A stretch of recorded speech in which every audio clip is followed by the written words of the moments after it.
so as many of you all will know, I'm a big fan of the concept of antibrids, both with poi and with double staves. And one of the things that has been just like the utter bane of my existence with doubles has been switching into behind the back moves. It's something that doesn't quite work the same way that it does with poi, and I always find the transitions to it a little bit awkward and kind of weird, but in the world of antibrids, I finally found a transition that I really like, which is to kind of take this idea of a crank wherein you're doing, so my right hand here is going to be doing anti-spin up and over as my left hand is just doing a normal hip reel, da-da-da, and then as the left hand continues the hip reel, I am rotating my right hand back over in an isolation to the original spot. So it's anti-spin, isolation, anti-spin, isolation, anti-spin, isolation. You can think of this as kind of being almost like a cap that is being contrasted against a hip reel, yeah? So the thing that you can do with this is rather than having the thumb end of the hip reel staff just going down in front of you, I can have it go back behind my back during that crank, like so, meeting back up with my hand over here, in which case I can take my same base move of a hip reel versus a 4-pedal anti-spin and have it go around in a behind the back kind of place, right here, yeah? And then of course to get back out of it, I come to this place where I've got my left hand staff thumb end back out to my right behind my back.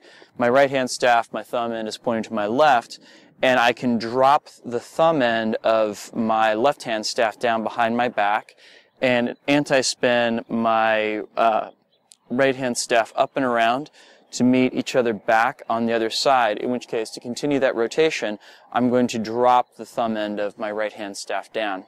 So in theory, while doing this, I should be able to do it in such a way that my right hand staff is always turning the same direction, no matter what.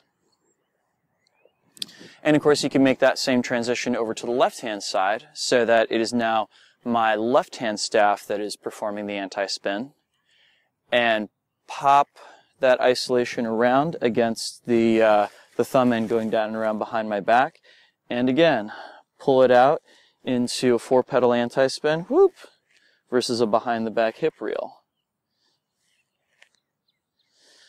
And of course, to get it back, we come to this place where that left hand thumb end is pointed off to my right hand thumb end is pointed to my left, and drop the right hand thumb end as my left hand thumb end goes up and over, boom, push them both down to return to the original anti-brid.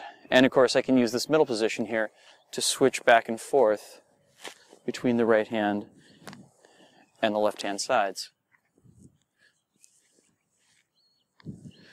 I admit, not the cleanest. I have a whole lot of work left to do on that, but it was a fun one that I found when I was playing around with these in LA, so I figured I would share. So yeah, thank you guys for watching. I hope some of you guys who, like me, enjoy these kind of anti-brid positions and everything, find something that you can play around with and expand upon all that with, yeah? So I will be back with another tech blog for you guys in 2 weeks. Peace. This video was made possible thanks to the kind contributions of these folks right here. In addition, special thanks to Sean, Prisna, Kiro, as well as Andrew Hammond and Ben Reynolds. Thank you guys so much for making these videos possible. If you've enjoyed these videos or learned anything from them, please consider making a contribution at drexfactor.com/support. Help me to keep on making these videos that you love. Thanks.